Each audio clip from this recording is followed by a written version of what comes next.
নমস্কার, সনাতন ধর্মকথা চ্যানেলে আপনাদের সবাইকে স্বাগত। আজ রামায়ণের অরণ্যকাণ্ডের অষ্টম পর্ব শুরু করব। ৩৩ কোটি দেবদেবী, ব্রহ্মা বিষ্ণু মহেশ্বর, সর্বকালের সর্বসৃষ্টি, পিতা মাতা গুরু সবাইকে প্রণাম জানিয়ে এই পাঠ শুরু করছি। রাক্ষসদের সঙ্গে ভয়ঙ্কর যুদ্ধে লিপ্ত হলেন রাম এবং লক্ষ্মণ, দুই ভাই। হাজার হাজার রাক্ষস সৈন্যদের সঙ্গে যুদ্ধে রাক্ষস সৈন্যরা কেউ ধড়হীন, কেউ মুন্ডহীন হয়ে দৌড়াতে লাগল। ভূত প্রেত আর পিশাচেরা রাক্ষসদের মাথার খুলিগুলোকে আবার জড়ো করতে লাগল। যোদ্ধাদের মৃত করটির ওপর বেতালেরা টোকা মেরে বাজাতে লাগল, আর যোগিনীরা ভীষণভাবে নাচতে শুরু করল। রঘুনাথের প্রচণ্ড তীক্ষ্ণ বাণ রাক্ষসদের বুক, মাথা আর হাত খণ্ড খণ্ড করতে লাগল। শকুনেরা মৃত অন্ত্র মুখে নিয়ে আকাশে সানন্দে উড়ে গেল, আর সেই অন্ত্রের নানা অংশ হাতে নিয়ে পিশাচেরা দৌড়াতে লাগল। মনে হচ্ছিল যেন সংগ্রাম ভূমিতে সব বালকেরা ঘুড়ি ওড়াচ্ছে। অনেকেই মারা গেল, অনেকে মাটিতে পড়ে গেল, আবার অনেকে বিদীর্ণ বক্ষে পড়ে কাতরাতে লাগল। নিজেদের সৈন্যদলকে ছত্রভঙ্গ দেখে ত্রিশিরা এবং খরদূষণ আদি যোদ্ধারা শ্রীরামচন্দ্রের দিকে ঘুরে দাঁড়াল। অগণিত রাক্ষসেরা অত্যন্ত ক্রুদ্ধ হয়ে বাণ, শক্তি, তোমর, কুঠার, শূল, তরোয়াল এইসব একসঙ্গে শ্রীরামচন্দ্রের দিকে নিক্ষেপ করল। প্রভু শ্রীরাম সেগুলিকে এক নিমেষের মধ্যেই ছিন্ন ভিন্ন করে দিল। সব রাক্ষস সেনাপতিদের প্রত্যেকের বুকে 10টি করে বাণ মারলেন শ্রীরাম। সকল যোদ্ধারা মাটিতে পড়ে গিয়ে আবার নিজের পায়ে দাঁড়াতে লাগল। মায়ার বশে কেউ মরছিল না। বিবিধ রকম অতি ঘোর মায়া বিস্তার করে চারিদিকে জাল বিন্যাস করে দিল। এসব দেখে দেবতারা অত্যন্ত ভীত হয়ে ভাবলেন যে রাক্ষসেরা হাজার হাজার, আর শ্রীরামচন্দ্র একলা। দেবতা এবং মুনিদের ভয়ে ভীত দেখে প্রভু শ্রীরাম এক মহা কৌতুক করলেন, যার ফলে শত্রু সৈন্যরা একে অপরকে রামরূপে দেখতে লাগল আর নিজেদের মধ্যে পরস্পর যুদ্ধ করতে লাগল। সকল রাক্ষস সেনারা বলতে লাগল, এই তো রাম, একেই মারো।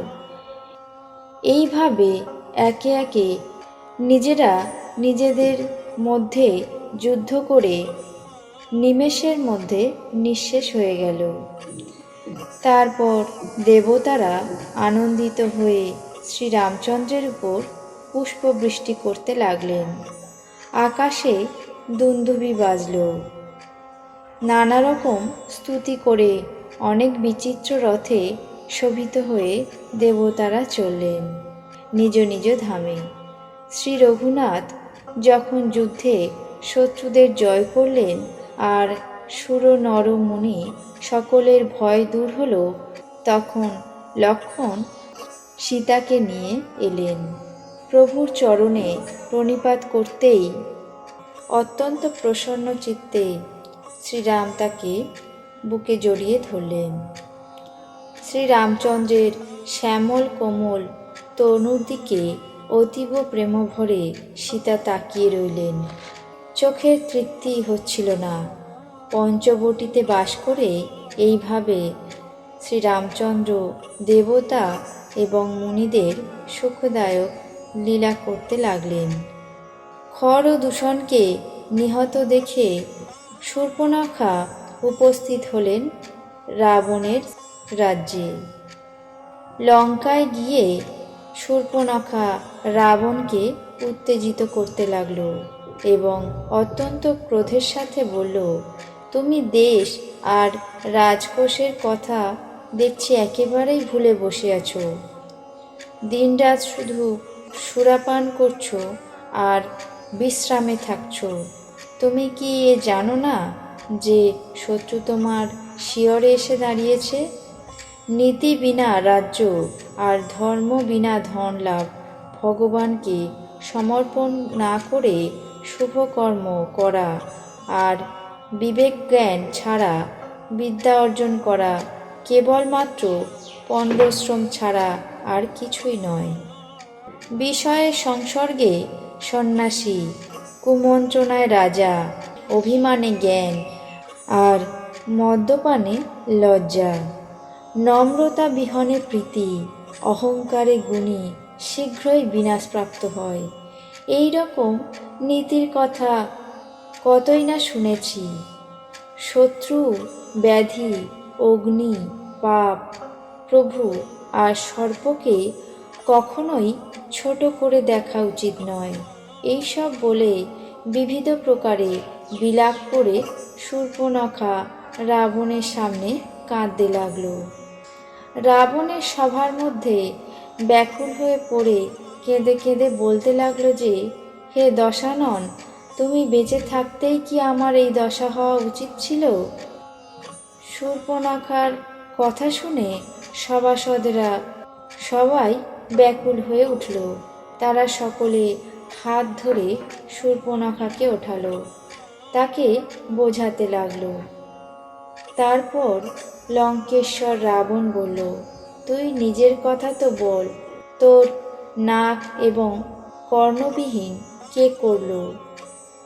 অযোধ্যার রাজা দশরথের পুত্র। সে পুরুষদের মধ্যে সিংহের মতো, বনের মধ্যে মৃগয়া করতে এসেছে। তার আচরণ দেখে আমার মনে হয়েছে যে সে পৃথিবীকে রাক্ষসশূন্য করে দেবে। তার বাহুবলের প্রতাপে হে দশানন, মুনিরা সব বনের মধ্যে নির্ভয়ে বাস করছে। সে দেখতে তো বালকের মতো, কিন্তু সাক্ষাৎ রাক্ষসদের কালরূপ। সে পরম ধীর, শ্রেষ্ঠ ধনুর্ধর আর নানা গুণ সমন্বিত। দুই ভাইয়ের বল ও প্রতাপ অতুলনীয়। তারা দুষ্টদের বধে ব্যস্ত আর সুরমুনিদের সুখদাতা। সে সৌন্দর্যের অবতার, তার নাম রাম। তার সাথে একজন তরুণী সুন্দরী নারীও আছে।